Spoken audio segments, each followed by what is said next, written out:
4ನೇ ತರಗತಿ ಕನ್ನಡ ಗದ್ಯಭಾಗ 1 ಕನ್ನಡಮ್ಮನ ಹರಕೆ ಪ್ರಶ್ನೋತ್ತರಗಳು. ಅಭ್ಯಾಸ. ಒಂದೊಂದು ವಾಕ್ಯದಲ್ಲಿ ಉತ್ತರ ಬರೆಯಿರಿ. ಪ್ರಶ್ನೆ ಸಂಖ್ಯೆ 1. ಕನ್ನಡದ ಕಂದ ಯಾವುದಕ್ಕಾಗಿ ಹೋರಾಡಬೇಕು? ಉತ್ತರ: ಕನ್ನಡದ ಕಂದ ಕನ್ನಡಕ್ಕಾಗಿ ಹೋರಾಡಬೇಕು. ಪ್ರಶ್ನೆ 2. ಕನ್ನಡವನ್ನು ಮರೆತರೆ ಯಾರನ್ನು ಮರೆತಂತೆ? ಉತ್ತರ: ಕನ್ನಡವನ್ನು ಮರೆತರೆ ಹೆತ್ತ ತಾಯಿಯನ್ನು ಮರೆತಂತೆ. ಪ್ರಶ್ನೆ 3. ಕನ್ನಡದ ಕಂದ ಯಾವುದನ್ನು ಮರೆಯಬಾರದು? ಉತ್ತರ: ಕಂದ ಕನ್ನಡಮ್ಮನ ಹರಕೆಯನ್ನು ಮರೆಯಬಾರದು. ಪ್ರಶ್ನೆ 4. ಕನ್ನಡ ನುಡಿಯ ಸೊಗಸನ್ನು ಯಾವುದಕ್ಕೆ ಹೋಲಿಸಲಾಗಿದೆ? ಉತ್ತರ: ಕನ್ನಡ ನುಡಿಯ ಸೊಗಸನ್ನು ತಾಯಿ ಎದೆ ಹಾಲಿಗೆ ಹಾಗೂ ಆಕೆಯ ಅಪ್ಪುಗೆಯಿಂದ ಉಂಟಾಗುವ ಆನಂದಕ್ಕೆ ಹೋಲಿಸಲಾಗಿದೆ. ಕೊಟ್ಟಿರುವ ಪದಗಳಲ್ಲಿ ಸರಿಯಾದ ಪದ ಆರಿಸಿ ಖಾಲಿ ಸ್ಥಳಗಳಲ್ಲಿ ಬರೆಯಿರಿ. 1. ಕನ್ನಡಕ್ಕೆ ಹೋರಾಡು ಕನ್ನಡದ ಡ್ಯಾಶ್. ಆಯ್ಕೆಗಳು: ವೀರ, ಶೂರ, ಧೀರ, ಕಂದ. ಸರಿಯಾದ ಉತ್ತರ ಕಂದ. 2. ಮರೆತೆಯಾದರೆ ಡ್ಯಾಶ್ ಮರೆತಂತೆ ನನ್ನ. ಆಯ್ಕೆಗಳು: ದಮ್ಮಯ್ಯ, ಅಯ್ಯೋ, ಕಂದಯ್ಯ, ನನ್ನ. ಸರಿಯಾದ ಉತ್ತರ ಅಯ್ಯೋ. 3. ಮೊಲೆಯ ಹಾಲಿದ್ದಂತೆ ಡ್ಯಾಶ್ ಬಾಯ್ಗೆ. ಆಯ್ಕೆಗಳು: ಹೆಜ್ಜೇನು, ಕಿರುಜೇನು, ಸವಿಜೇನು, ಹಾಲ್ಜೇನು. ಸರಿಯಾದ ಉತ್ತರ ಸವಿಜೇನು. 4. ಹೋರಾಡು ಕನ್ನಡಕ್ಕೆ ಡ್ಯಾಶ್ ರನ್ನ. ಆಯ್ಕೆಗಳು: ವೀರನಾಗಿ, ಶೂರನಾಗಿ, ಕಲಿಯಾಗಿ, ಧೀರನಾಗಿ. ಸರಿಯಾದ ಉತ್ತರ ಕಲಿಯಾಗಿ. ಪದ್ಯದಲ್ಲಿ ಬಿಟ್ಟಿರುವ ಮುಂದಿನ ಸಾಲುಗಳನ್ನು ಬರೆಯಿರಿ. ದಮ್ಮಯ್ಯ ಕಂದಯ್ಯ ಬೇಡುವೆನು ನಿನ್ನ, ಕನ್ನಡಮ್ಮನ ಹರಕೆ ಮರೆಯದಿರು ಚಿನ್ನ. ಮರೆತೆಯಾದರೆ ಅಯ್ಯೋ ಮರೆತಂತೆ ನನ್ನ, ಹೋರಾಡು ಕನ್ನಡಕ್ಕೆ ಕಲಿಯಾಗಿ ರನ್ನ. ಪದ್ಯಭಾಗ ಮತ್ತೊಮ್ಮೆ. ದಮ್ಮಯ್ಯ ಕಂದಯ್ಯ ಬೇಡುವೆನು ನಿನ್ನ, ಕನ್ನಡಮ್ಮನ ಹರಕೆ ಮರೆಯದಿರು ಚಿನ್ನ. ಮರೆತೆಯಾದರೆ ಅಯ್ಯೋ ಮರೆತಂತೆ ನನ್ನ, ಹೋರಾಡು ಕನ್ನಡಕ್ಕೆ ಕಲಿಯಾಗಿ ರನ್ನ. ಭಾಷಾ ಚಟುವಟಿಕೆ. ಮಾದರಿಯಂತೆ ಕೊಟ್ಟಿರುವ ಪದಗಳಿಗೆ ಪ್ರಾಸಪದ ಬರೆಯಿರಿ. ಮಾದರಿ: ದಮ್ಮಯ್ಯ ಕಂದಯ್ಯ. ಹೋರಾಡು ಕಾಪಾಡು ಬಾಯ್ಗೆ ಮೇಗೆ ಬಾಳ್ಗೆ ಏಳ್ಗೆ ಚಿನ್ನ ರನ್ನ. ಕೊಟ್ಟಿರುವ ಪದಗಳಲ್ಲಿ ಬರಹದ ಸರಿಯಾದ ರೂಪವನ್ನು ಆರಿಸಿ ಬರೆಯಿರಿ. ಹೋರಾಡು, ಹೋರಾಡು. ಸರಿಯಾದ ಪದ ಹೋರಾಡು. ಹರಕೆ, ಹರಕೆ. ಸರಿಯಾದ ಪದ ಹರಕೆ. ಆನಂದ, ಆನಂದ. ಸರಿಯಾದ ಪದ ಆನಂದ. ಅಯ್ಯೋ, ಅಯ್ಯೋ. ಸರಿಯಾದ ಪದ ಅಯ್ಯೋ. ಹಾಲು, ಹಾಲು. ಸರಿಯಾದ ಪದ ಹಾಲು. ಅಪ್ಪುಗೆ, ಅಪ್ಪುಗೆ. ಸರಿಯಾದ ಪದ ಅಪ್ಪುಗೆ. ಕೊಟ್ಟಿರುವ ಒತ್ತಕ್ಷರಗಳನ್ನು ಗಮನಿಸಿ ವೃತ್ತದೊಳಗೆ ಸಜಾತಿ ಒತ್ತಕ್ಷರ ಹಾಗೂ ಚೌಕದಲ್ಲಿ ವಿಜಾತಿ ಒತ್ತಕ್ಷರಗಳನ್ನು ಬರೆಯಿರಿ. ಮಕ್ಕಳೇ, ಇಲ್ಲಿ ಕಪ್ಪು ಅಕ್ಷರಗಳಲ್ಲಿ ಸಜಾತಿ ಒತ್ತಕ್ಷರ ಹಾಗೂ ಕೆಂಪು ಅಕ್ಷರಗಳಲ್ಲಿ ವಿಜಾತಿ ಒತ್ತಕ್ಷರಗಳನ್ನು ಬರೆಯಲಾಗಿದೆ, ಗಮನಿಸಿ. ಬಳಕೆ ಚಟುವಟಿಕೆ. ಮಕ್ಕಳೇ, ಹಿರಿಯರಿಂದ ಜೋಗುಳದ ಪದಗಳನ್ನು ಸಂಗ್ರಹಿಸಿ ಅಭ್ಯಾಸ ಮಾಡಿ ಹಾಗೂ ಕನ್ನಡ ಕವಿಗಳ ಭಾವಚಿತ್ರ ಸಂಗ್ರಹಿಸಿ ಭಾವಚಿತ್ರ ಕೋಶ ತಯಾರಿಸಿ. ಕೊಟ್ಟಿರುವ ಸಾಲುಗಳನ್ನು ವೇಗವಾಗಿ ಉಚ್ಚರಿಸಿ. ಗಮನಿಸಿ ಮಕ್ಕಳೇ. ಟಗರಿಗೆ ತರಗು ತಂದು ಹಾಕು, ಟಗರಿಗೆ ತರಗು ತಂದು ಹಾಕು. ತರೀಕೆರೆ ಏರಿ ಮೇಲೆ 3 ಕರಿ ಕುರಿ ಮರಿ. ತರೀಕೆರೆ ಏರಿ ಮೇಲೆ 3 ಕರಿ ಕುರಿ ಮರಿ. ಕಪ್ಪು ಕುಂಕುಮ ಕೆಂಪು ಕುಂಕುಮ. ಕಪ್ಪು ಕುಂಕುಮ ಕೆಂಪು ಕುಂಕುಮ. ಕಾಗೆ ಪುಕ್ಕ ಗೂಬೆ ಪುಕ್ಕ. ಕಾಗೆ ಪುಕ್ಕ ಗೂಬೆ ಪುಕ್ಕ. ಪದ್ಯದಲ್ಲಿ ನೀವು ಇಷ್ಟಪಡುವ 4 ಸಾಲುಗಳನ್ನು ಬರೆಯಿರಿ. ನಾನು ಇಷ್ಟಪಡುವ 4 ಸಾಲುಗಳು: ಕನ್ನಡಕ್ಕೆ ಹೋರಾಡು ಕನ್ನಡದ ಕಂದ, ಕನ್ನಡವ ಕಾಪಾಡು ನನ್ನ ಆನಂದ. ಮತ್ತೊಮ್ಮೆ: ಕನ್ನಡಕ್ಕೆ ಹೋರಾಡು ಕನ್ನಡದ ಕಂದ, ಕನ್ನಡ ಕಾಪಾಡು ನನ್ನ ಆನಂದ. ಈ ಪದ್ಯದ ಸಾಲುಗಳನ್ನು ಕಂಠಪಾಠ ಮಾಡಿ ನಿಮ್ಮದೇ ರಾಗದಲ್ಲಿ ಹಾಡಿರಿ. 4ನೇ ತರಗತಿ ಕನ್ನಡ ಪಾಠ 2 ಬುದ್ಧಿವಂತ ರಾಮಕೃಷ್ಣ ಪ್ರಶ್ನೋತ್ತರಗಳು. ಅಭ್ಯಾಸ. ಒಂದೊಂದು ವಾಕ್ಯದಲ್ಲಿ ಉತ್ತರ ಬರೆಯಿರಿ. ಪ್ರಶ್ನೆ ಸಂಖ್ಯೆ 1. ಕೃಷ್ಣದೇವರಾಯನ ಆಸ್ಥಾನಕ್ಕೆ ಬಂದವರು ಯಾರು? ಉತ್ತರ: ಕೃಷ್ಣದೇವರಾಯನ ಆಸ್ಥಾನಕ್ಕೆ ಬಂದವರು ವಿದ್ಯಾಸಾಗರನೆಂಬ ಪಂಡಿತ. ಪ್ರಶ್ನೆ 2. ವಿದ್ಯಾಸಾಗರನು ಕೃಷ್ಣದೇವರಾಯನಿಗೆ ಹಾಕಿದ ಸವಾಲು ಯಾವುದು? ಉತ್ತರ: ವಿದ್ಯಾಸಾಗರನು ಕೃಷ್ಣದೇವರಾಯನಿಗೆ ನಾನು ನಿಮ್ಮ ಆಸ್ಥಾನದ ಪಂಡಿತರೊಡನೆ ವಾದ ಮಾಡಲು ಬಂದಿದ್ದೇನೆ ಎಂಬ ಸವಾಲು ಹಾಕಿದನು. ಪ್ರಶ್ನೆ 3. ವಿದ್ಯಾಸಾಗರನೊಂದಿಗೆ ವಾದ ಮಾಡಲು ಒಪ್ಪಿಕೊಂಡವರು ಯಾರು? ಉತ್ತರ: ವಿದ್ಯಾಸಾಗರನೊಂದಿಗೆ ವಾದ ಮಾಡಲು ಒಪ್ಪಿಕೊಂಡವರು ತೆನಾಲಿ ರಾಮಕೃಷ್ಣ. ಪ್ರಶ್ನೆ 4. ತೆನಾಲಿ ರಾಮಕೃಷ್ಣನು ವಾದಕ್ಕೆ ಯಾವ ಗ್ರಂಥವನ್ನು ಆರಿಸಿಕೊಂಡನು? ಉತ್ತರ: ತೆನಾಲಿ ರಾಮಕೃಷ್ಣನು ವಾದಕ್ಕೆ ತಿಲಕಾಷ್ಟಮೈಷಬಂಧನ ಗ್ರಂಥವನ್ನು ಆರಿಸಿಕೊಂಡನು. 2 ಅಥವಾ 3 ವಾಕ್ಯಗಳಲ್ಲಿ ಉತ್ತರ ಬರೆಯಿರಿ. ಪ್ರಶ್ನೆ 1. ವಿದ್ಯಾಸಾಗರನು ಕೃಷ್ಣದೇವರಾಯನ ಆಸ್ಥಾನಕ್ಕೆ ಏಕೆ ಬಂದನು? ಉತ್ತರ: ವಿದ್ಯಾಸಾಗರನು ಮಹಾನ್ ಪಂಡಿತ. ಇವನ ಖ್ಯಾತಿ ಎಲ್ಲಾ ಕಡೆ ಹಬ್ಬಿತು. ಅವನು ಸಂಸ್ಕೃತದಲ್ಲಿ ಮಹಾ ಮೇಧಾವಿಯಾಗಿದ್ದನು. ಹೀಗಾಗಿ ವಿದ್ಯಾಸಾಗರನು ಕೃಷ್ಣದೇವರಾಯನ ಆಸ್ಥಾನದ ಪಂಡಿತರೊಡನೆ ವಾದ ಮಾಡಲು ಬಂದನು.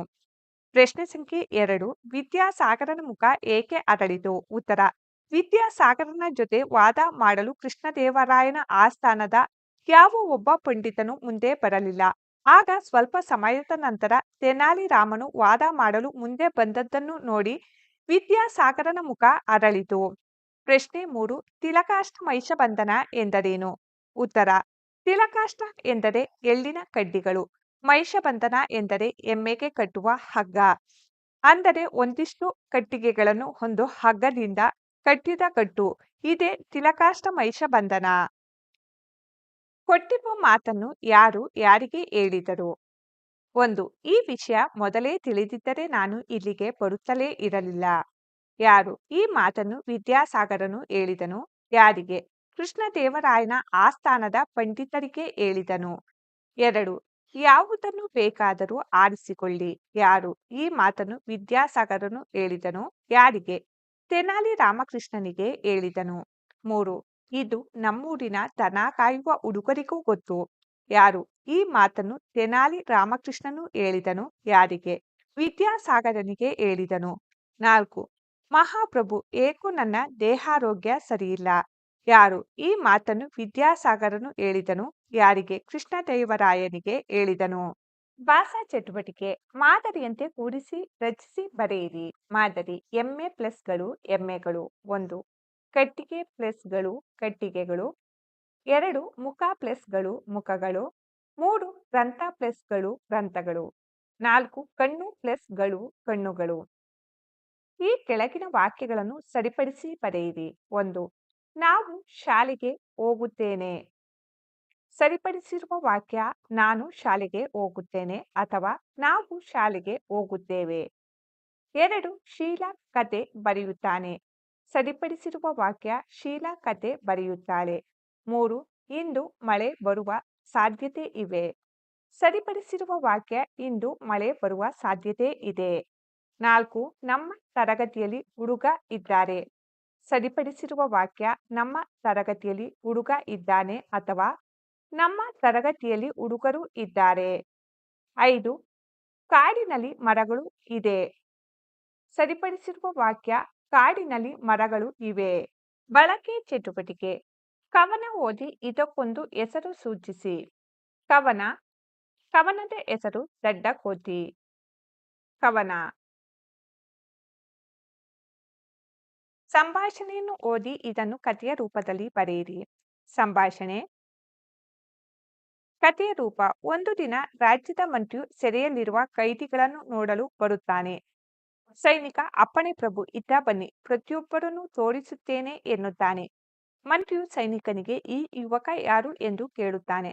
ಅದಕ್ಕೆ ಸೈನಿಕ: ನಿನ್ನೆ ತಾನೇ ಬಂದ ಅಪರಾಧಿ ಪ್ರಭುಗಳೇ ಎನ್ನುತ್ತಾನೆ. ಆಗ ಮಂತ್ರಿ: ಅಯ್ಯ, ನೀನು ಮಾಡಿದ ಅಪರಾಧ ಏನು ಎಂದು ಯುವಕನಿಗೆ ಕೇಳಿದನು. ಸ್ವಾಮಿ, ನಾನು ಬೀದಿಯಲ್ಲಿ ಬರುವಾಗ ನೆಲದ ಮೇಲೆ ಬಿದ್ದಿದ್ದ ಹಗ್ಗದ ತುಂಡನ್ನು ಕಂಡೆ. ಯಾರಿಗೂ ಅದು ಬೇಕಿಲ್ಲವೆಂದು ತಿಳಿದು ಕೈಗೆತ್ತಿಕೊಂಡು ಮನೆಗೆ ನಡೆದೆ ಎಂದು ಯುವಕ ಹೇಳುತ್ತಾನೆ. ಆಗ ಮಂತ್ರಿ: ಏನಯ್ಯ, ಹಗ್ಗದ ತುಂಡನ್ನು ತೆಗೆದುಕೊಂಡಿದ್ದಕ್ಕೆ ಇಂತಹ ಶಿಕ್ಷೆಯೇ ಎಂದು ಪ್ರಶ್ನಿಸಿದ. ಆಗ ಸೈನಿಕ ಮಂತ್ರಿಗೆ: ಸ್ವಾಮಿ, ಹಗ್ಗದ ತುದಿಯಲ್ಲಿ ಏನಿತ್ತೆಂದು ಅವನನ್ನೇ ಕೇಳಿ ಎನ್ನುತ್ತಾನೆ.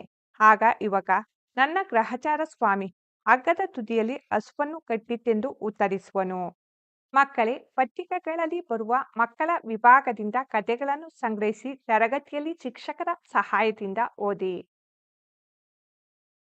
4ನೇ ತರಗತಿ ಕನ್ನಡ. ಗದ್ಯ ಭಾಗ 3 ವೀರಮಾತೆ ಜೀಜಾಬಾಯಿ ಪ್ರಶ್ನೋತ್ತರಗಳು. ಅಭ್ಯಾಸ. ಒಂದೊಂದು ವಾಕ್ಯದಲ್ಲಿ ಉತ್ತರ ಬರೆಯಿರಿ. ಪ್ರಶ್ನೆ 1. ತಾಯಿಗೆ ಮಗನು ಏನೆಂದು ಕೇಳಿದನು? ಉತ್ತರ: ಅಮ್ಮ, ನನ್ನನ್ನು ಕರೆಸಿದ ಕಾರಣವೇನು? ಏನಾಗಬೇಕು ಕೇಳು ತಾಯಿ ಎಂದು ಮಗನು ತಾಯಿಗೆ ಕೇಳಿದನು. ಪ್ರಶ್ನೆ 2. ಕೊಂಡನ ದುರ್ಗವು ಯಾರ ವಶದಲ್ಲಿತ್ತು? ಉತ್ತರ: ಕೊಂಡನ ದುರ್ಗವು ಮೊಘಲರ ವಶದಲ್ಲಿತ್ತು. ಪ್ರಶ್ನೆ 3. ಜೀಜಾಬಾಯಿಯ ತಂದೆಯ ಹೆಸರೇನು? ಉತ್ತರ: ಜೀಜಾಬಾಯಿಯ ತಂದೆಯ ಹೆಸರು ಲಖೋಜಿ ಜಾಧವರಾವ್. ಪ್ರಶ್ನೆ 4. ಶಿವಾಜಿಯ ಗುರುವಿನ ಹೆಸರೇನು? ಉತ್ತರ: ಶಿವಾಜಿಯ ಗುರುವಿನ ಹೆಸರು ದಾದಾಜಿ ಕೊಂಡದೇವ. ಕೊಟ್ಟಿರುವ ಪದಗಳಲ್ಲಿ ಸರಿಯಾದ ಪದ ಆರಿಸಿ ಬಿಟ್ಟ ಸ್ಥಳದಲ್ಲಿ ಬರೆಯಿರಿ. ಕೊಟ್ಟಿರುವ ಪದಗಳು: ಮಹಾಭಾರತ, ಜೀಜಾಬಾಯಿ, ರಾಯಗಢ, ಶಹಜಿ, ರಾಮಾಯಣ. 1. ಛತ್ರಪತಿ ಶಿವಾಜಿ ತಾಯಿಯ ಹೆಸರು ಡ್ಯಾಶ್. ಉತ್ತರ: ಜೀಜಾಬಾಯಿ. 2. ಜೀಜಾಬಾಯಿ ಡ್ಯಾಶ್ ಎಂಬುವವನನ್ನು ವಿವಾಹವಾದಳು. ಉತ್ತರ: ಶಹಜಿ. 3. ಜೀಜಾಬಾಯಿ ಶಿವಾಜಿಗೆ ಪ್ರತಿನಿತ್ಯ ಡ್ಯಾಶ್ ಮತ್ತು ಡ್ಯಾಶ್ ಕಥೆಗಳನ್ನು ಹೇಳುತ್ತಿದ್ದಳು. ಉತ್ತರ: ರಾಮಾಯಣ ಮತ್ತು ಮಹಾಭಾರತ. 4. ಶಿವಾಜಿಯ ಪಟ್ಟಾಭಿಷೇಕವು ಡ್ಯಾಶ್ನಲ್ಲಿ ನಡೆಯಿತು. ಉತ್ತರ: ರಾಯಗಢ. ಕೊಟ್ಟಿರುವ ಪದ ಗಮನಿಸಿ ವಿರುದ್ಧಾರ್ಥಕ ಪದ ಬರೆಯಿರಿ. ಪದ ಮತ್ತು ವಿರುದ್ಧ ಪದ: ಧೈರ್ಯ, ಅಧೈರ್ಯ, ಜಯ, ಅಪಜಯ, ಗೌರವ, ಅಗೌರವ, ನೀತಿ, ಅನೀತಿ. ಮಾದರಿಯಂತೆ ಕೊಟ್ಟಿರುವ ಪದ ಗಮನಿಸಿ ಎರಡೆರಡು ಸಮಾನಾರ್ಥಕ ಪದ ಬರೆಯಿರಿ. ಮಾದರಿ: ಸಾಗರ, ಸಮುದ್ರ, ಕಡಲು. ಪುತ್ರ: ಮಗ, ತನುಜ. ರಾಜ: ದೊರೆ, ಅರಸ. ಯುದ್ಧ: ಕದನ, ಹೋರಾಟ. ಕೊಟ್ಟಿರುವ ಪದ ಬಳಸಿ ಸ್ವಂತ ವಾಕ್ಯ ಬರೆಯಿರಿ. ಬಹುಮಾನ: ಓಟದ ಸ್ಪರ್ಧೆಯಲ್ಲಿ ನನಗೆ ಬಹುಮಾನ ಬಂದಿದೆ. ಉದ್ಯೋಗ: ನನ್ನ ತಂದೆ ಸರ್ಕಾರಿ ಉದ್ಯೋಗದಲ್ಲಿ ಇದ್ದಾರೆ. ಗುಲಾಮಗಿರಿ: ಭಾರತ ದೇಶವು ಬ್ರಿಟಿಷರ ವಿರುದ್ಧ ಹೋರಾಡಿ ಗುಲಾಮಗಿರಿಯಿಂದ ಹೊರಬಂದಿತು. ವೈಭವ: ಕೃಷ್ಣದೇವರಾಯನ ಆಳ್ವಿಕೆ ವೈಭವದಿಂದ ಕೂಡಿತ್ತು. ಆಶೀರ್ವಾದ: ತಂದೆ ತಾಯಿ ಆಶೀರ್ವಾದ ಪಡೆದು ಉತ್ತಮ ಕೆಲಸ ಪ್ರಾರಂಭಿಸಬೇಕು. ಕೊಟ್ಟಿರುವ ಮಾತನ್ನು ಯಾರು ಯಾರಿಗೆ ಹೇಳಿದರು? 1. ಮಾತಾಜಿಯವರಿಗೆ ನನ್ನ ಪ್ರಣಾಮಗಳು. ಯಾರು? ಈ ಮಾತನ್ನು ಶಿವಾಜಿಯು ಹೇಳಿದನು. ಯಾರಿಗೆ? ತಾಯಿ ಜೀಜಾಬಾಯಿಗೆ ಹೇಳಿದನು. 2. ನೀನು ಗೆದ್ದು ನನಗೆ ಬಹುಮಾನವಾಗಿ ಕೊಡಬೇಕು. ಯಾರು? ಈ ಮಾತನ್ನು ಜೀಜಾಬಾಯಿಯು ಹೇಳಿದಳು. ಯಾರಿಗೆ? ಮಗ ಶಿವಾಜಿಗೆ ಹೇಳಿದಳು. ಪದಗಳನ್ನು ಸರಿಯಾಗಿ ಜೋಡಿಸಿ ವಾಕ್ಯ ರಚಿಸಿ ಬರೆಯಿರಿ. 1. ತಾಯಿ: ನೀಡುತ್ತೇನೆ, ಕೇಳು ಅಗತ್ಯವಾಗಿ. ಸರಿಯಾಗಿ ಜೋಡಿಸಿರುವ ವಾಕ್ಯ: ಕೇಳು ತಾಯಿ, ಅಗತ್ಯವಾಗಿ ನೀಡುತ್ತೇನೆ. 2. ಚಾಣಾಕ್ಷ ಜೀಜಾಬಾಯಿ ಹೆಣ್ಣು ಮಗಳು. ಸರಿಯಾಗಿ ಜೋಡಿಸಿರುವ ವಾಕ್ಯ: ಜೀಜಾಬಾಯಿ ಚಾಣಾಕ್ಷ ಹೆಣ್ಣು ಮಗಳು. 3. ಪಟ್ಟಾಭಿಷೇಕವು ಅತಿ ಶಿವಾಜಿಯ ನಡೆಯಿತು ವೈಭವದಿಂದ. ಸರಿಯಾಗಿ ಜೋಡಿಸಿರುವ ವಾಕ್ಯ: ಶಿವಾಜಿಯ ಪಟ್ಟಾಭಿಷೇಕವು ಅತಿ ವೈಭವದಿಂದ ನಡೆಯಿತು. ಭಾಷಾ ಚಟುವಟಿಕೆ: ಮಾದರಿಯಲ್ಲಿ ಸೂಚಿಸಿರುವಂತೆ ಸೂಕ್ತ ಪದ ರಚಿಸಿ ಬರೆಯಿರಿ. ಮಾದರಿ: ಬರು ಪ್ಲಸ್ ಅಂತೆ ಬರುವಂತೆ. ಹೋಗು ಪ್ಲಸ್ ಅಂತೆ ಹೋಗುವಂತೆ. ನೋಡು ಪ್ಲಸ್ ಅಂತೆ ನೋಡುವಂತೆ. ಮಗು ಪ್ಲಸ್ ಅಂತೆ ಮಗುವಂತೆ. ಮಾದರಿ 2. ಹುಡುಗ ಪ್ಲಸ್ ಆಟ ಹುಡುಗಾಟ. ಬಂದು ಪ್ಲಸ್ ಆಗ ಬಂದಾಗ. ಕಾಡು ಪ್ಲಸ್ ಆನೆ ಕಾಡಾನೆ. ಬಾಯಿ ಪ್ಲಸ್ ಆರಿಕೆ ಬಾಯಾರಿಕೆ. ಕೊಟ್ಟಿರುವ ಪದಗಳನ್ನು ಗಮನಿಸಿ ಓದಿ. ಪದೇ ಪದೇ, ಸಣ್ಣ ಸಣ್ಣ, ಓಡಿ ಓಡಿ. ಮಕ್ಕಳೇ, ಇಲ್ಲಿ ಗಮನಿಸಿ. ಆವರಣದಲ್ಲಿರುವ ಪದಗಳನ್ನು ಗಮನಿಸಿ ಅವುಗಳ ಸಹಾಯದಿಂದ ಗಾದೆಗಳನ್ನು ಪೂರ್ಣ ಮಾಡಿ. ಆವರಣದಲ್ಲಿರುವ ಪದಗಳು ಈ ರೀತಿಯಾಗಿವೆ. ಪರರಿಗೆ ಉಪಕಾರಿ, ಬಾರಿಯಾರು, ಮೌನ ಬಂಗಾರ, ಬಾಯಿ ಮೊಸರು. ಗಾದೆಗಳು: 1. ತಾಳಿದವರು ಬಾಳಿಯಾರು. 2. ಕೈ ಕೆಸರಾದರೆ ಬಾಯಿ ಮೊಸರು. 3. ಮಾತು ಬೆಳ್ಳಿ, ಮೌನ ಬಂಗಾರ. 4. ಮನೆಗೆ ಮಾರಿ, ಪರರಿಗೆ ಉಪಕಾರಿ. ಬಳಕೆ ಚಟುವಟಿಕೆ. ಪ್ರಶ್ನೆ 1. ನೀನು ಜೀಜಾಬಾಯಿಯ ಯಾವ ಗುಣವನ್ನು ಇಷ್ಟಪಡುವೆ, ಏಕೆ? ಉತ್ತರ: ಜೀಜಾಬಾಯಿಯು ಮಗನಲ್ಲಿ ನ್ಯಾಯ, ನೀತಿ, ಸ್ತ್ರೀಯರಲ್ಲಿ ಗೌರವ ಇತ್ಯಾದಿ ಗುಣಗಳನ್ನು ಚಿಕ್ಕಂದಿನಿಂದಲೇ ಬೆಳೆಸಿದ್ದಳು. ಶಿವಾಜಿಗೆ ವೀರ ಪುರುಷರ ಸಾಹಸ ಕಥೆಗಳನ್ನು ಹೇಳುತ್ತಿದ್ದಳು. ಆದರ್ಶ ವಿಷಯಗಳನ್ನು ಬಾಲ್ಯದಿಂದಲೇ ಬಿತ್ತಿದ್ದಳು. ನಾನು ಇಂತಹ ಗುಣವನ್ನು ಇಷ್ಟಪಡುವೆ. ಏಕೆಂದರೆ ಜೀಜಾಬಾಯಿಯು ಶಿವಾಜಿಯನ್ನು ಉತ್ತಮ ದೇಶಭಕ್ತನನ್ನಾಗಿ ಬೆಳೆಸಿ ಅಖಂಡ ಮರಾಠ ಸಾಮ್ರಾಜ್ಯದ ಉನ್ನತಿಗೆ ದಾರಿದೀಪವಾದಳು. ಪ್ರಶ್ನೆ 2. ನಿನಗೆ ಗೊತ್ತಿರುವ ವೀರ ಮಹಿಳೆಯರ ಹೆಸರುಗಳನ್ನು ಸಂಗ್ರಹಿಸಿ ಪಟ್ಟಿ ಮಾಡಿ. ಉತ್ತರ. ನನಗೆ ಗೊತ್ತಿರುವ ವೀರ ಮಹಿಳೆಯರ ಹೆಸರುಗಳು: ಒನಕೆ ಓಬವ್ವ, ಕಿತ್ತೂರು ರಾಣಿ ಚೆನ್ನಮ್ಮ, ಝಾನ್ಸಿ ರಾಣಿ ಲಕ್ಷ್ಮೀಬಾಯಿ, ರಾಣಿ ಅಪ್ಪಕ್ಕದೇವಿ. ನಿನ್ನ ಮತ್ತು ತಾಯಿಯ ನಡುವೆ ಬೆಳಿಗ್ಗೆ ಶಾಲೆಗೆ ಹೊರಡುವ ಸಮಯದಲ್ಲಿ ನಡೆಯುವ ಸಂಭಾಷಣೆಯನ್ನು ಊಹಿಸಿ ಬರೆದು ಸೂಕ್ತ ಲೇಖನ ಚಿಹ್ನೆಗಳನ್ನು ಹಾಕು. ಮಗಳು: ಅಮ್ಮ, ನನ್ನ ಐಡಿ ಕಾರ್ಡ್ ಕಾಣಿಸ್ತಾ ಇಲ್ಲ, ಪ್ಲೀಸ್ ಹುಡುಕಿ ಕೊಡಿ. ಅಮ್ಮ: ದಿನಾಗ್ಲೂ ನಿಂದು ಇದೇ ಕಥೆಯಾಗಿದೆ. ನಿನ್ನೆ ಎಲ್ಲಿ ಇಟ್ಟಿದ್ದೀಯಾ ಜ್ಞಾಪಿಸಿಕೊಂಡು ಹುಡುಕೋ ಆಯ್ತಾ. ಮಗಳು: ಪ್ಲೀಸ್ ಅಮ್ಮ, ಇವತ್ತು ಒಂದು ದಿನ ಹುಡುಕಿ ಕೊಡಿ. ನಾಳೆಯಿಂದ ಹುಷಾರಾಗಿ ಇಟ್ಟುಕೊಳ್ಳುತ್ತೇನೆ. ಶಾಲೆಗೆ ಟೈಮ್ ಆಯ್ತು. ಅಮ್ಮ: ಸರಿ ಬಾ, ತಿಂಡಿ ತಿನ್ನು, ನಾನು ಹುಡುಕಿ ಕೊಡುತ್ತೇನೆ. ಟೈಮ್ ಆಗಿದೆ. ಮಗಳು: ಸರಿ ಅಮ್ಮ, ತಿನ್ನುತ್ತೇನೆ. ಅಮ್ಮ: ಬೇಗ ಬಾ, ಬಸ್ ಬಂತು, ಹುಷಾರಾಗಿ ಹೋಗಿ ಬಾ. 4. ಮಕ್ಕಳೇ, ಈ ಗದ್ಯದಲ್ಲಿ ಬರುವ ಶಿವಾಜಿ ಮತ್ತು ಜೀಜಾಬಾಯಿ ಅವರ ಸಂಭಾಷಣೆಯನ್ನು ತರಗತಿಯಲ್ಲಿ ಗೆಳೆಯರೊಂದಿಗೆ ಸೇರಿ ಅಭಿನಯದ ಮೂಲಕ ಪ್ರದರ್ಶಿಸಿ. 4ನೇ ತರಗತಿ ಕನ್ನಡ. ಪದ್ಯಭಾಗ 4. ಮಳೆ ಪದ್ಯದ ಪ್ರಶ್ನೋತ್ತರಗಳು. ಅಭ್ಯಾಸ: ಒಂದೊಂದು ವಾಕ್ಯದಲ್ಲಿ ಉತ್ತರ ಬರೆಯಿರಿ. ಪ್ರಶ್ನೆ 1. ಬಿಸಿಲ ಜಲಕ್ಕೆ ನೀರು ಏನಾಯಿತು? ಉತ್ತರ: ಬಿಸಿಲ ಜಲಕ್ಕೆ ನೀರು ಆವಿಯಾಯಿತು. ಪ್ರಶ್ನೆ 2. ಮಳೆ ಸುರಿದಿದ್ದರಿಂದ ಏನೇನು ತುಂಬಿ ಹರಿಯಿತು? ಉತ್ತರ: ಮಳೆ ಸುರಿದಿದ್ದರಿಂದ ಕೆರೆ, ತೊರೆ, ಹಳ್ಳ, ಹೊಳೆಯು ತುಂಬಿ ಹರಿಯಿತು. ಪ್ರಶ್ನೆ 3. ಮೋಡ ಯಾವಾಗ ಭಾರವಾಯಿತು? ಉತ್ತರ: ಮೋಡ ಮೇಲಕ್ಕೇರಿದಾಗ ತಂಪು ತಗಲಿ ಆವಿ ತಣಿದು ಭಾರವಾಯಿತು. ಕೊಟ್ಟಿರುವ ಪದಗಳಲ್ಲಿ ಸರಿಯಾದುದನ್ನು ಆಯ್ದು ಬಿಟ್ಟ ಸ್ಥಳದಲ್ಲಿ ಬರೆಯಿರಿ. ಕೊಟ್ಟಿರುವ ಪದಗಳು: ತಂಪು, ಮಳೆಯ, ಗುಡ್ಡ ಬೆಟ್ಟ, ಮೋಡ, ಗುಡುಗು. 1. ಮುತ್ತಿನಂತ ಡ್ಯಾಶ್ ನೀರು ಕೆಳಗೆ ಸುರಿಯಿತು. ಉತ್ತರ: ಮಳೆಯ. ಮುತ್ತಿನಂತ ಮಳೆಯ ನೀರು ಕೆಳಗೆ ಸುರಿಯಿತು. 2. ನೆಲದ ಮೇಲೆ ಡ್ಯಾಶ್ ಅಡ್ಡವಾಯಿತು. ಉತ್ತರ: ಗುಡ್ಡ ಬೆಟ್ಟ. ನೆಲದ ಮೇಲೆ ಗುಡ್ಡ ಬೆಟ್ಟ ಅಡ್ಡವಾಯಿತು. 3. ಗಳಿಗೆಯೊಳಗೆ ಬಾನು ತುಂಬ ಡ್ಯಾಶ್ ಕವಿಯಿತು. ಉತ್ತರ: ಮೋಡ. ಗಳಿಗೆಯೊಳಗೆ ಬಾನು ತುಂಬ ಮೋಡ ಕವಿಯಿತು. 4. ಮೋಡ ಮೇಲಕ್ಕೇರಿದಾಗ ಡ್ಯಾಶ್ ತಗುಲಿತು. ಉತ್ತರ: ತಂಪು. ಮೋಡ ಮೇಲಕ್ಕೇರಿದಾಗ ತಂಪು ತಗುಲಿತು. ಪದ್ಯದಲ್ಲಿ ಬಿಟ್ಟಿರುವ ಸಾಲುಗಳನ್ನು ಬರೆಯಿರಿ. ಮಕ್ಕಳೇ, ಪದ್ಯದಲ್ಲಿ ಬಿಟ್ಟಿರುವ ಸಾಲುಗಳನ್ನು ಬರೆಯಲಾಗಿದೆ. ನೆಲದ ಮೇಲೆ ಗುಡ್ಡ ಬೆಟ್ಟ ಅಡ್ಡವಾಯಿತು, ತಡೆದು ನಿಂತ ಮೋಡವೆಲ್ಲ ಮೇಲಕ್ಕೇರಿತು. ಪದ್ಯ ಮತ್ತೊಮ್ಮೆ: ನೆಲದ ಮೇಲೆ ಗುಡ್ಡ ಬೆಟ್ಟ ಅಡ್ಡವಾಯಿತು, ತಡೆದು ನಿಂತ ಮೋಡವೆಲ್ಲ ಮೇಲಕ್ಕೇರಿತು. ಗುಂಪಿಗೆ ಸೇರದ ಪದ ಗುರುತಿಸಿ ಬರೆಯಿರಿ. 1. ಕೆರೆ, ಕಟ್ಟೆ, ಸಮುದ್ರ, ಸೂರ್ಯ. ಮಕ್ಕಳೇ, ಈ ಸಾಲಿನಲ್ಲಿ ಗುಂಪಿಗೆ ಸೇರದ ಪದ ಸೂರ್ಯ. 2. ಮಿಂಚು, ಭೂಮಿ, ಮಳೆ, ಗುಡುಗು. ಈ ಸಾಲಿನಲ್ಲಿ ಗುಂಪಿಗೆ ಸೇರದ ಪದ ಭೂಮಿ. 3. ಸರೋವರ, ಪರ್ವತ, ಬೆಟ್ಟ, ಗುಡ್ಡ. ಗುಂಪಿಗೆ ಸೇರದ ಪದ ಸರೋವರ. 4. ನೊಗ, ಕುಂಟೆ, ನೇಗಿಲು, ಮಂಚ. ಈ ಸಾಲಿನಲ್ಲಿ ಗುಂಪಿಗೆ ಸೇರದ ಪದ ಮಂಚ.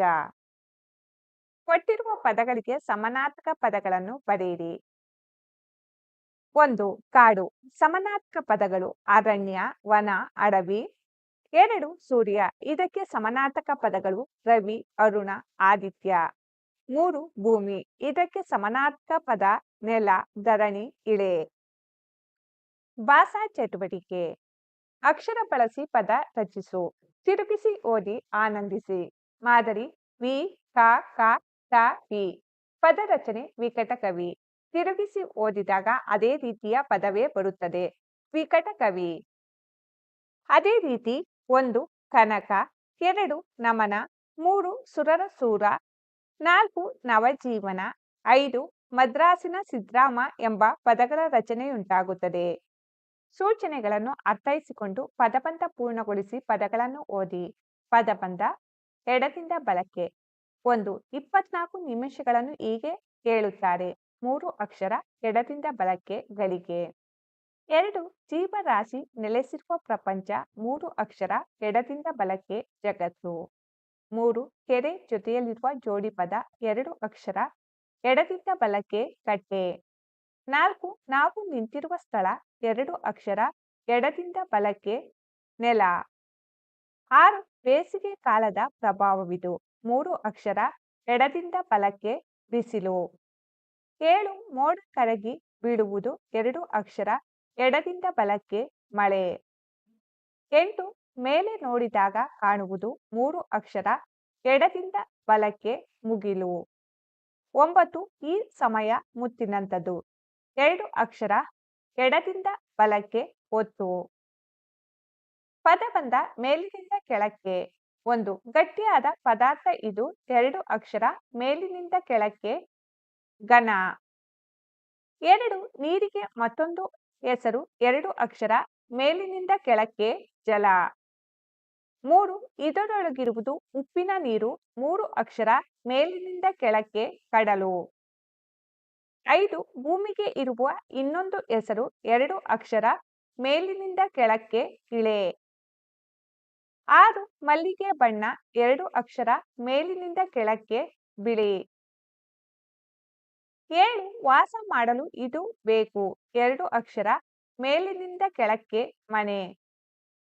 8 ಕಪ್ಪೆ ಚಿಪ್ಪಿನಲ್ಲಿರುವುದು. 2 ಅಕ್ಷರ ಮೇಲಿನಿಂದ ಕೆಳಕ್ಕೆ ಮುತ್ತು. ಮಕ್ಕಳೇ, ಮತ್ತೊಮ್ಮೆ ಗಮನಿಸಿ. ಪದಬಂಧವನ್ನು ಪೂರ್ಣಗೊಳಿಸಲಾಗಿದೆ. ಮಾದರಿಯಂತೆ ಪ್ರಾಸಪದಗಳನ್ನು ಬರೆಯಿರಿ. ಮಾದರಿ: ಸುರಿಯಿತು, ಹರಿಯಿತು. ತಗುಲಿತು, ತೊಡಗಿತು. ಕವಿಯಿತು, ಹುಡುಗಿತು. ಅಡ್ಡವಾಯಿತು, ಮೇಲಕ್ಕೇರಿತು. ಮಾದರಿಯಂತೆ ಜೋಡಿ ನುಡಿಗಳನ್ನು ಬರೆಯಿರಿ. ಮಾದರಿ: ಬೆಟ್ಟ, ಬೆಟ್ಟ ಗುಡ್ಡ. ಕೆರೆ, ಕೆರೆ ಕಟ್ಟೆ. ಗುಡುಗು, ಗುಡುಗು ಮಿಂಚು. ಕಸ, ಕಸ ಕಡ್ಡಿ. ಮುತ್ತು, ಮುತ್ತು ರತ್ನ. ಬಳಕೆ ಚಟುವಟಿಕೆ: ಚಿತ್ರ ಗಮನಿಸು. ಕೊಟ್ಟಿರುವ ಪದ ಬಳಸಿ ಕವನ ರಚಿಸಿ. ಕೊಟ್ಟಿರುವ ಪದಗಳು: ಕವಿಯಿತು, ಮಳೆ, ಇಳೆಗೆ, ಹೊಳೆ, ಬೆಳೆಯು, ಮೋಡ, ಬೆಳೆಯಿತು, ಬಂದಿತು, ಇಳಿಯಿತು. ಕವನ: ಮೋಡ ಕವಿಯಿತು, ಇಳೆ ಇಳಿಯಿತು. ಹೊಳೆ ತುಂಬಿತು, ಬೆಳೆಯು ಬೆಳೆಯಿತು. ಕವನ ಮತ್ತೊಮ್ಮೆ: ಮೋಡ ಕವಿಯಿತು, ಇಳೆ ಇಳಿಯಿತು. ಹೊಳೆ ತುಂಬಿತು, ಬೆಳೆಯು ಬೆಳೆಯಿತು. ಮಕ್ಕಳೇ, ಯೋಚಿಸಿ ಬರೆಯಿರಿ. ಪ್ರಶ್ನೆ 1. ಮಳೆ ಹೆಚ್ಚಾಗುವುದರಿಂದ ಆಗುವ ಪರಿಣಾಮಗಳ್ಯಾವುವು? ಸಕಾರಾತ್ಮಕ ಪರಿಣಾಮಗಳು: ನದಿಗಳು, ಕೆರೆಗಳು ಮತ್ತು ಭೂಗರ್ಭದ ನೀರಿನ ಮಟ್ಟ ಹೆಚ್ಚುತ್ತದೆ. ಕೃಷಿಗೆ ಅಗತ್ಯವಿರುವ ನೀರಿನ ಲಭ್ಯತೆ ಹೆಚ್ಚಾಗಿ ಬೆಳೆಗಾರರಿಗೆ ಅನುಕೂಲವಾಗುತ್ತದೆ. ಅರಣ್ಯಗಳ ಬೆಳವಣಿಗೆಗೆ ನೆರವಾಗುತ್ತದೆ. ನಕಾರಾತ್ಮಕ ಪರಿಣಾಮಗಳು: ಮಿತಿಮೀರಿದ ಮಳೆ ಪ್ರವಾಹಕ್ಕೆ ಕಾರಣವಾಗುತ್ತದೆ. ಅದರಿಂದ ಬೆಳೆ ಹಾನಿ, ಜೀವ ಹಾನಿ, ಆಸ್ತಿ ಹಾನಿ ಮತ್ತು ವಸತಿ ನಾಶ ಉಂಟಾಗುತ್ತದೆ. ಪರ್ವತ ಪ್ರದೇಶಗಳಲ್ಲಿ ಭೂಕುಸಿತ ಸಂಭವಿಸಬಹುದು. ಸಂಚಾರಕ್ಕೆ ತೊಂದರೆ ಉಂಟಾಗುತ್ತದೆ. ಪ್ರಶ್ನೆ 2. ಯಾವ ಕಾಲದಲ್ಲಿ ಮರಗಿಡಗಳು ಚಿಗುರುತ್ತವೆ? ಉತ್ತರ: ಸಾಮಾನ್ಯವಾಗಿ ಫೆಬ್ರವರಿ ಅಂತ್ಯದಿಂದ ಏಪ್ರಿಲ್ ತನಕ ವಸಂತ ಋತುವಿನಲ್ಲಿ ಮರಗಿಡಗಳು ಚಿಗುರುತ್ತವೆ.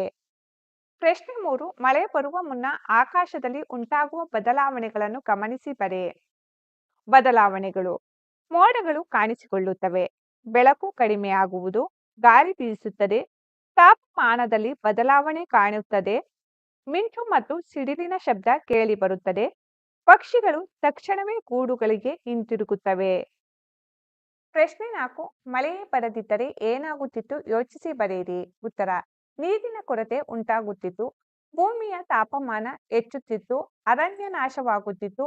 ಜಲಾಶಯಗಳು, ಕೆರೆಗಳು ಮತ್ತು ನದಿಗಳು ಬರಿದಾಗುತ್ತವೆ. ಬೆಳೆ ಬೆಳೆಯಲು ನೀರು ದೊರೆಯುತ್ತಿರಲಿಲ್ಲ. ಜಲಮೂಲಗಳಿಗಾಗಿ ಜನರು ದೂರ ದೂರಕ್ಕೆ ಹೋಗಬೇಕಾಗಿತ್ತು.